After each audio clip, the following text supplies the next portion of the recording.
Okay, so this video shows how to use the batch Evalidator program, and again, this is aimed at DataMine students, to calculate mortality rate by various classification variables. And so the first thing we're going to do is we're just going to run normal Evalidator, and we'll be able to compare the results of the batch Evalidator with this. So what have I done here?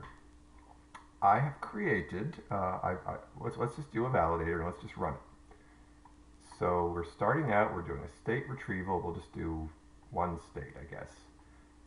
We're going to do annual mortality number. And again, you might want to do annual mortality of volume or dry weight or something like that. But we're just going to do annual mortality number. And you'll figure out what that means in a minute. And we're going to do that annual mortality number as a ratio estimate. And again, there's a lot of explanation behind this, but when we do this, it makes it a per acre per year value. So that because it's mortality and it's annual, that annual is the clue for the per year. So that's the rate we're discussing, and the per acre is of forest, dividing it by area. So we can do continue. And we want to say, well, let's look at trees greater than 5 inches. Okay, so we'll stick with that. We'll use everything else the same. And here we're just going to limit the retrieval to only the most recent inventory. But that's not what we're actually doing in the batch validator. But you'll see in a minute. So let's just do Alabama. So the eval group here is 01-2024. So it's a 2024 eval group of Alabama. That's basically just this set of plots comprising a whole inventory, a full inventory cycle. We'll do continue, and I'm trying to remember what I did. I believe I did it by county, or maybe I did it by eval ID. Well, we'll just do it like this. It might not be the exact same thing as the batch validator output. But we'll just choose eval ID here. We will choose county, because maybe we want to do this by county. County code and name. And then finally, we want to do this by damage type. Type of damage, I believe it's called. Let's see here. Where do we have damage? It's one of these. I probably just scrolled right over it. Oh, I said damage. I'm sorry. I meant disturbance. So we're generating a table of average annual mortality per acre of forest by eval ID, county, and damage type. Or I'm sorry, I said it again, disturbance type. So we're just going to ignore everything else, and we're going to hit Open Estimates New Window. And you will see that you will get a nice formatted file as an HTML file. Great. So this says exactly what it is we're looking at. It tells us the eval group of interest. In other words, the set of plots that we want to work with as the page, row, and column variables. That's the syntax we use for the structure of the table. And if you recall, so we get various levels of aggregation here, right? So in this first table, they're all labeled sum of all pages. So what this is the total, is the overall average across all of the counties and all of the disturbance classes, right? So across all of the eval IDs. So that is a little less interesting. Well, for this, it's relevant. For the batch validator, we're going to see it is not interesting because we don't want to, because the eval IDs are going to be every eval ID through time, and you don't want to be doing that. This number wouldn't make any sense. But in this particular run, this is an interesting number. The overall average mortality in number of trees per acre per year. In Alabama, that meets these criteria described up here, is 2.4 trees per acre per year. And then it's broken down across all the counties, right? But for where there's no visible disturbance, mortality where there's insect damage, etc. So if you get the idea, this value is for all the counties, but just for disease damage. If we go down out of the total row, right, this number is the average mortality in terms of number of trees per acre of forest per year. That number for Autauga County with no visible disturbance. So for each of these cells, it's the intersection of these two things, right? So this is great, great, great, great. Now we have for the sum of all pages, which was this thing I just described, we have just the numerator, which is the total number of trees. So this is a useful statistic or interesting to you. There are 54 million trees per acre, or no, 54 million trees per year die in Alabama. And it's the same logic in terms of, oh, this is the number of trees that die with no visible disturbance per year, etc. So that's what these numbers are. Scroll down some more. The denominator is the area of forest. So the way the ratio is calculated, it's the total number of trees divided by the total area of forest gets trees per acre of forest.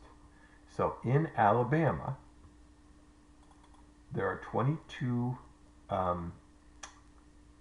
million acres of forest. And in Autauga County,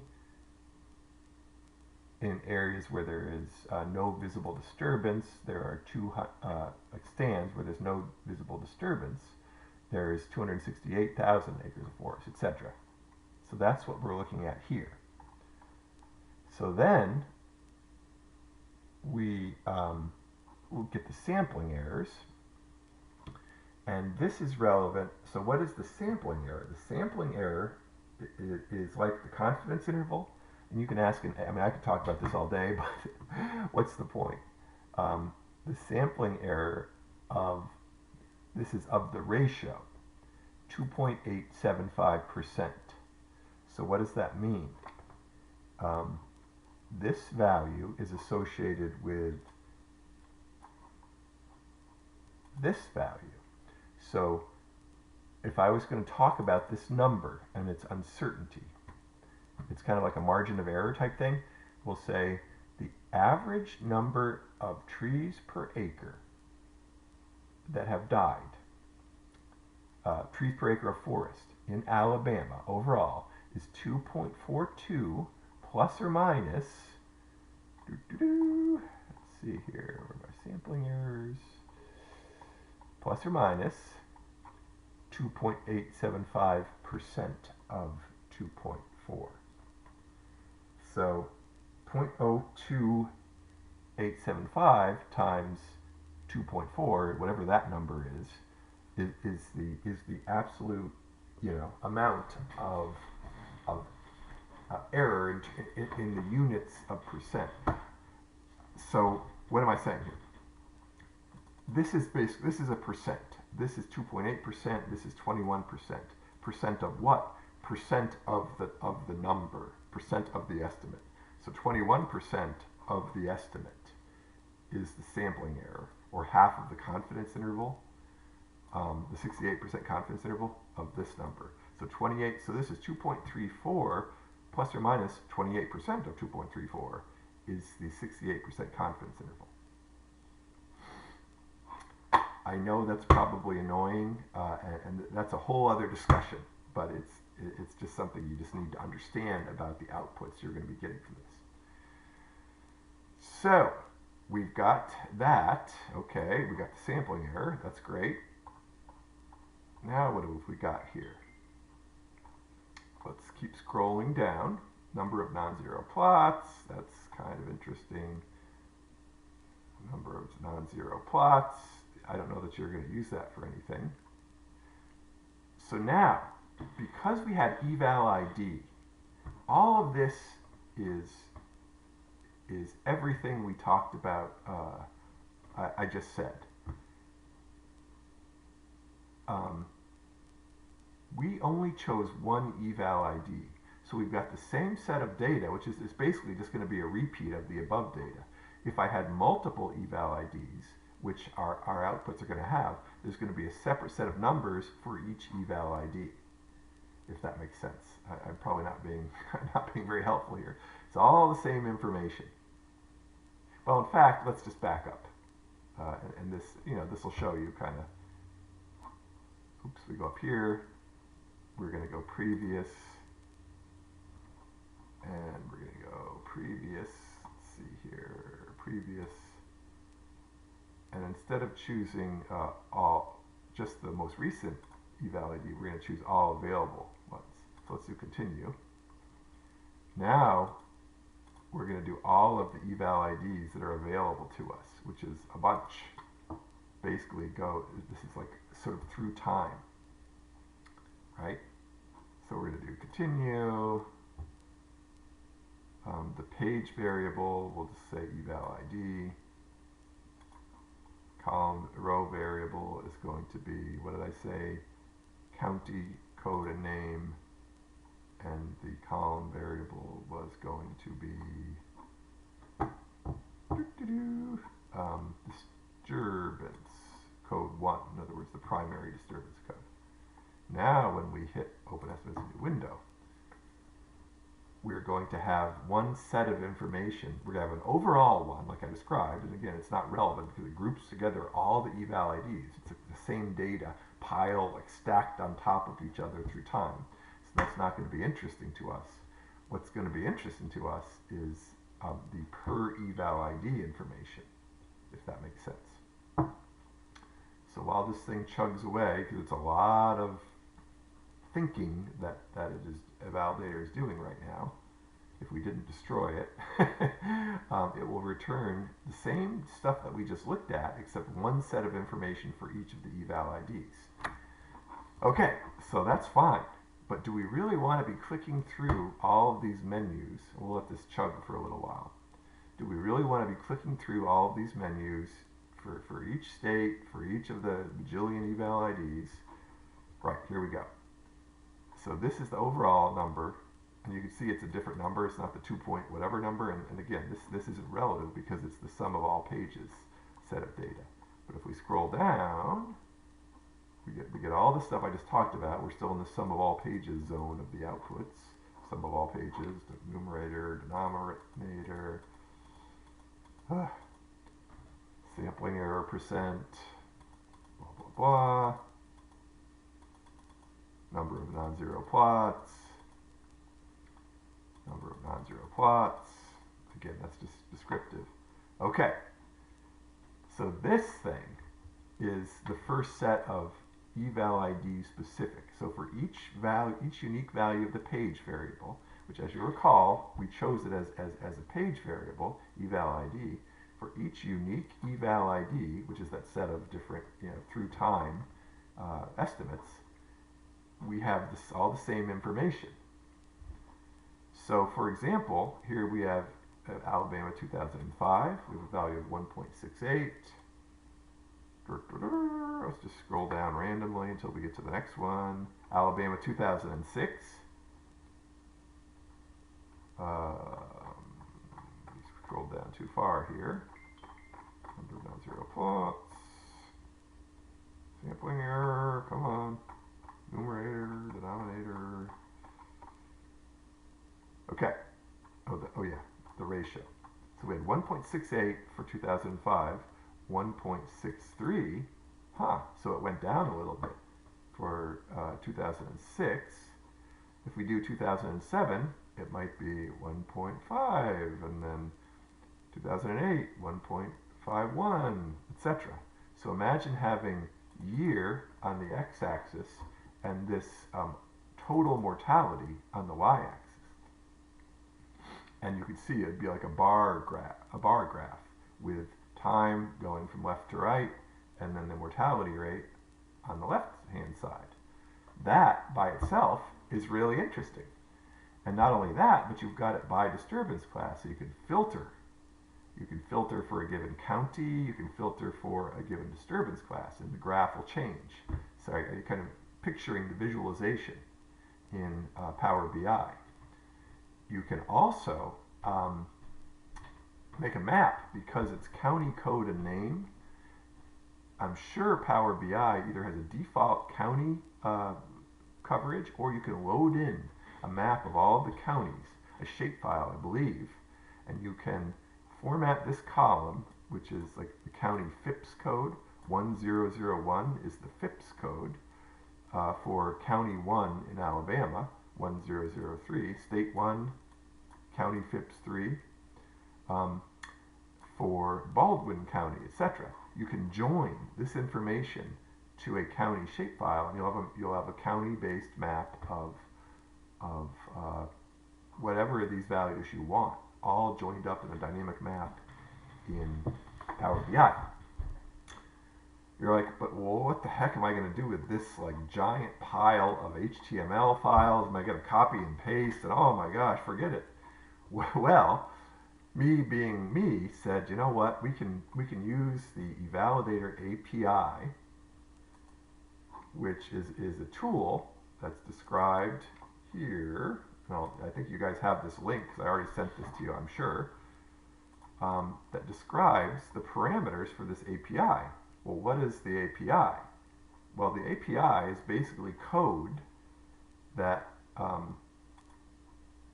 you can write that basically runs a validator based on the parameters, which is like the page row column variable, the eval ID, and all that, that you would have chosen in a validator to get the same exact information. So this is like the parameter dictionary. Oops. This is the parameter dictionary. So snum is associated with the specific attribute you're interested in. The example here is snum number 2.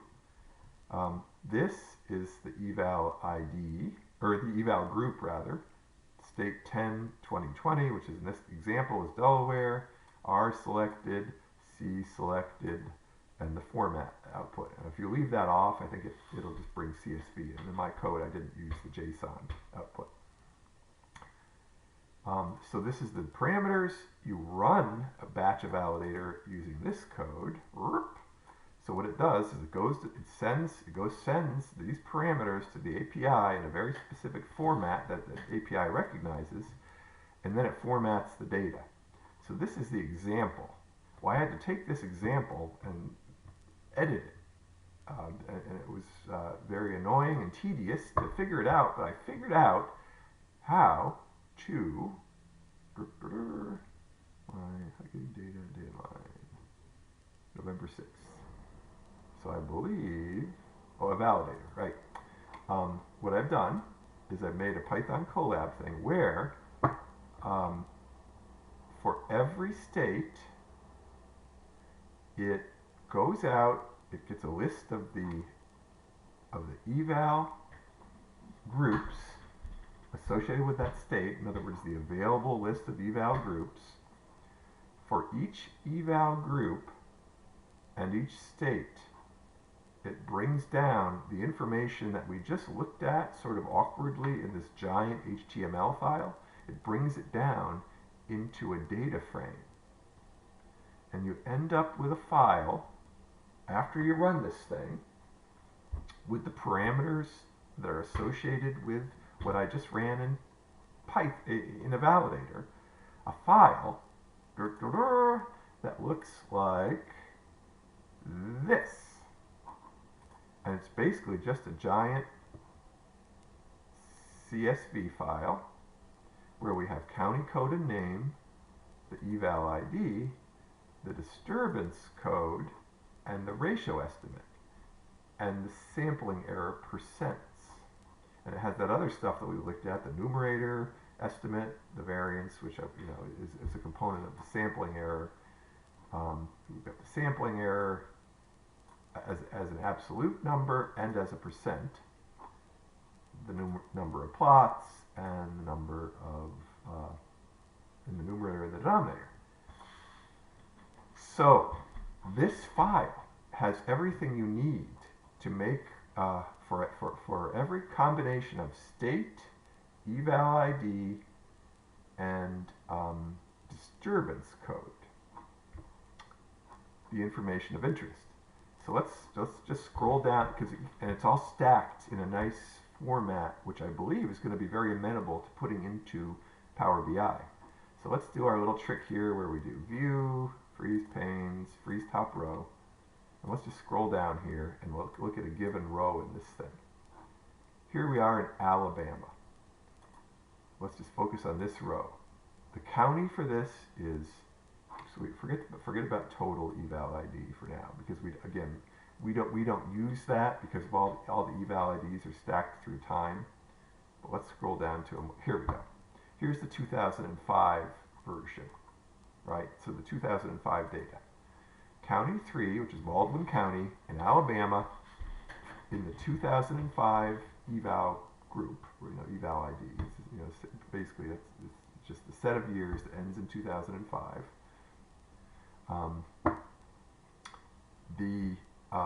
For disturbance code disease damage, there are 4.62 trees per acre per year of mortality.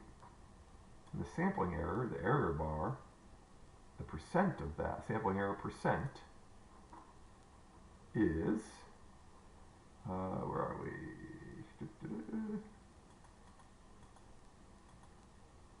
Where is the ratio sampling error percent? We have a 0. If it's 0, it's not calculated. Of course, that doesn't make sense. I think that meant there was probably only one plot there that had that, so it doesn't calculate anything. It just gives a 0. Which, what does that mean? I don't know. You have to ask. Well, anyway, that's a whole discussion we can have. For now, just leave the 0. Right. And as I said, we've got that for each of the eval IDs. 2005, 2009, you see here. These 2005, 2009, etc. will be, like, for example, on the x-axis of your graph. So let me just give an example of what this might look like. Let's filter this. I'm just sort of doing this spontaneously, but let's just do it. Data, filter. We're going to choose some eval IDs here. We're not going to select all. We want to do Alabama 2003, 4, 5, 6, 7. You can see what I'm doing here. I'm just going to do like 10 of them. Okay, well, that's fine.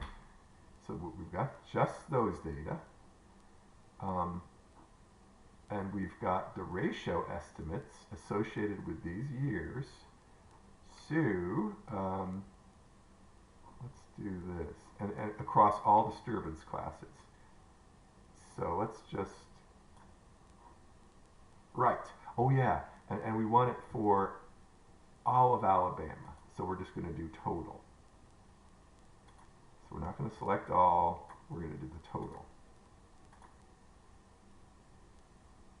And this disturbance, we're going to look at just total. Right, this is a good exercise. So we're going to select all, and we're going to do just total. So I've done the filtering, and what I've got here is a nice graph of, for just this subset of years I just chose as an example, how does the ratio estimate change? So we go from 1.85 in 2003, this is the number of trees per acre per year, Um, through time, it goes down, it goes down, it goes down, it goes down, and then it starts to come back up around 2009. I would, there's a lot to talk about with that, but if that is interesting, well, all right, well, let's do this. Let's choose the other eval IDs. Let's just go all the way down and just see what the whole series looks like. You see what I'm doing here? I'm just selecting the ones that I want to display. This is a filter. We'll say OK. So we're kind of seeing something interesting here as we go through time, and I don't think this is going to work right. Let's just insert a chart. I shouldn't be doing this in real time here, but we'll see. All right. On the x-axis, it's good. It's eval ID. We want to label these as as the year. But here we see something. We see, oh look, through time, something might be happening here in terms of overall mortality in Alabama. It seems to go in a pattern, and it looks like, boy, we've got the highest mortality rate with the latest information.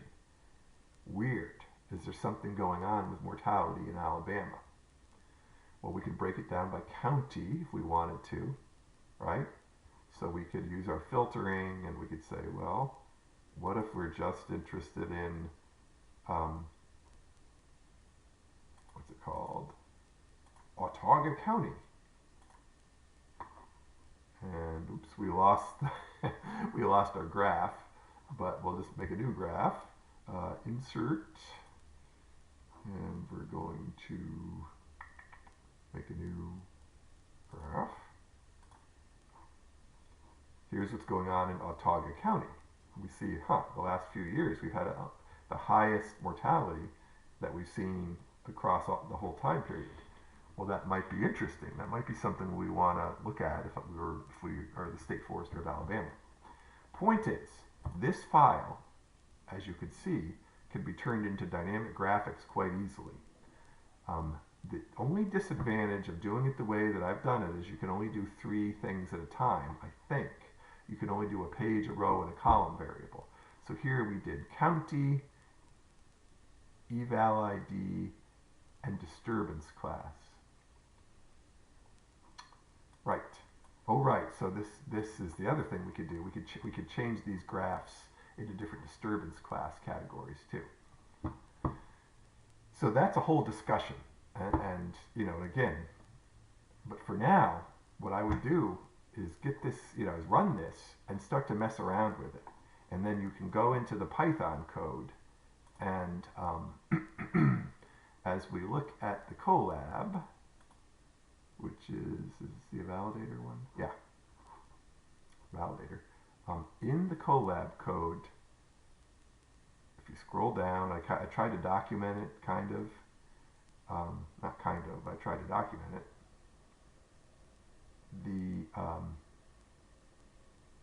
This is all stuff, we got to get down to the place where it's getting the parameters, like I was describing before. Where is the parameter dictionary? I'm trying to find that doodah. It's in here somewhere. Anyway, you could edit the parameter dictionary. I hate to do this. Control Shift Alt V. Oopsies. Control Shift Alt. There we go. As soon as I paused the video and looked, I found it. This is the parameter dictionary that the code is using. If you recall, I told you that in that documentation of the API, this is an explanation of the parameter dictionary.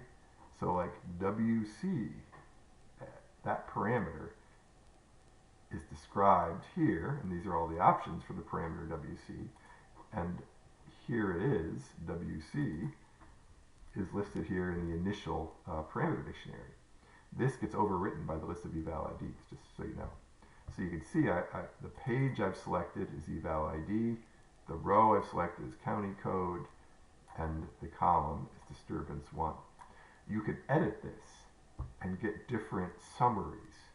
So you always want to do eval ID if you're doing it through time, but instead of by county, you might want to do it by some other thing like ownership type, or whatever. And you can get multiple runs of this thing with different combinations of these 3 values.